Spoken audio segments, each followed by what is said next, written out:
All right, we're speaking with Jim Madrid, author, executive coach, leadership coach. Jim, tell me a little bit more about who you are and what it is you do.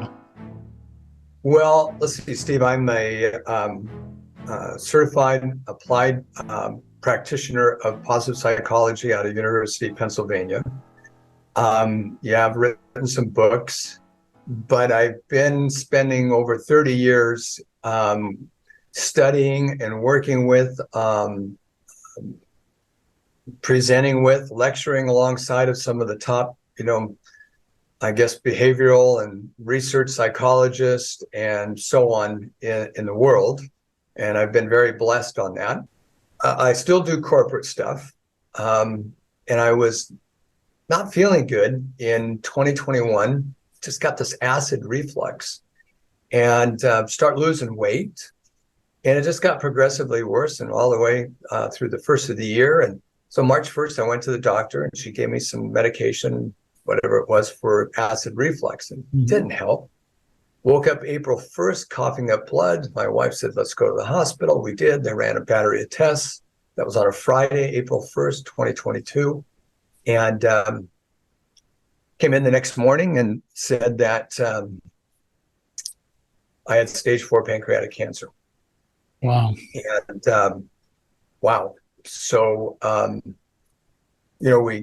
have 5 children. We got all 5 kids on a speakerphone and kind of gave them the update. And I heard my daughter, she's 25 years old. And I heard her just cry, oh no, and start crying. My wife said, and I've got the greatest partner in life. And she said, today's about crying. Tomorrow we go to work, helping your father, support your father in beating this thing.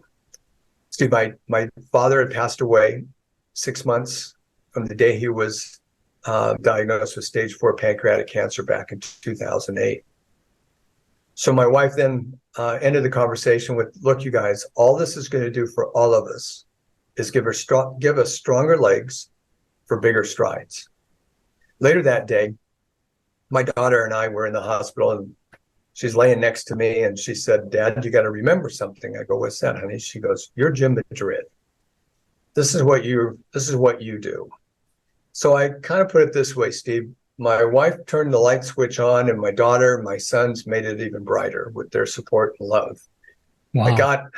I got sent home from the hospital that Monday night. So I spent the weekend watching the Final Four on a hospital monitor. So came home Monday afternoon. My wife had, you can see these poster signs back here, good vibes only, hashtag Team Madrid.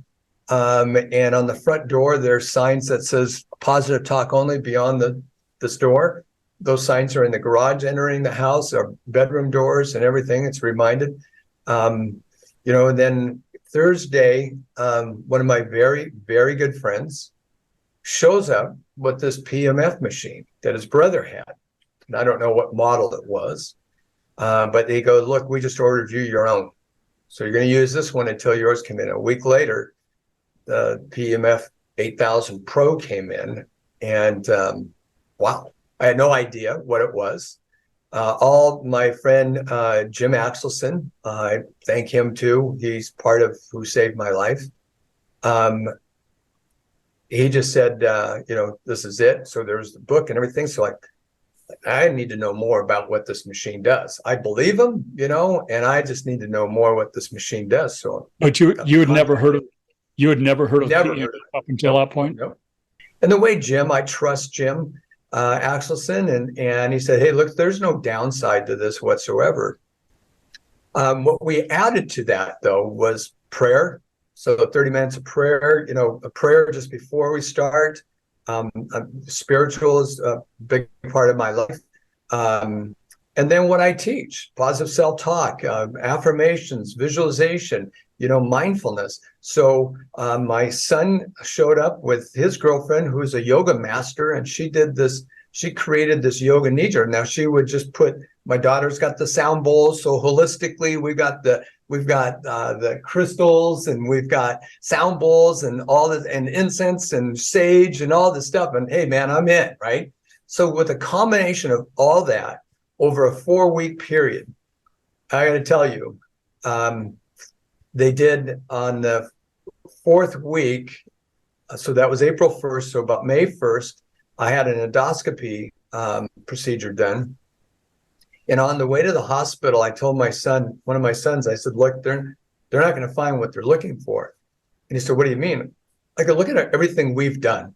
When you're by yourself and you're facing down pancreatic cancer, most people take that as a death sentence. And I had a choice. I could take it as a death sentence or an opportunity to triumph.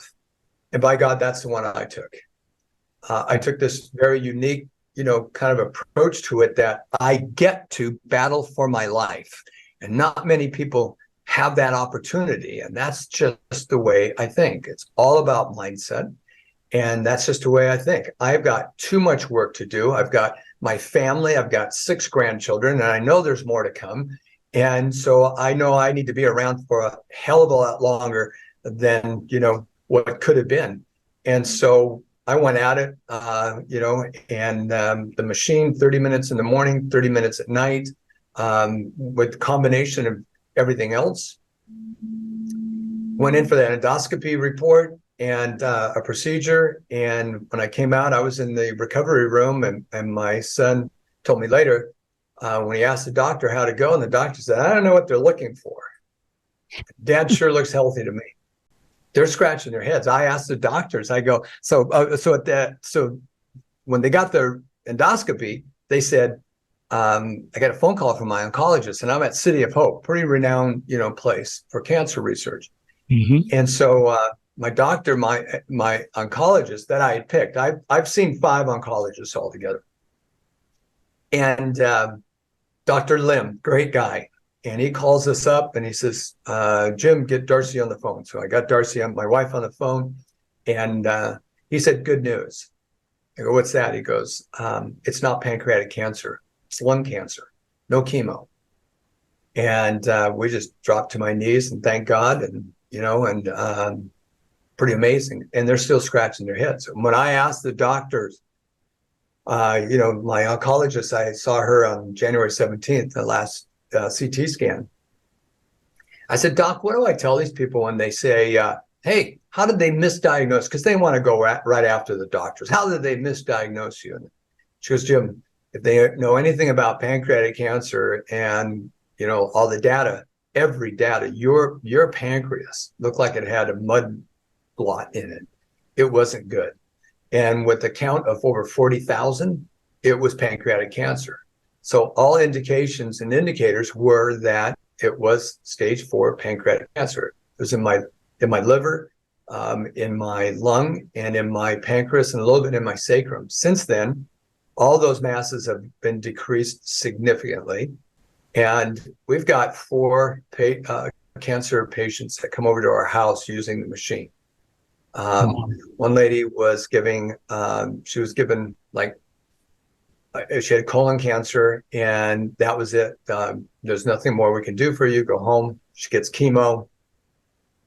She's kicking ass right now. She's doing super well. She comes every other day to be on the machine. Got another lady, late 50s, breast cancer. She comes over every other day.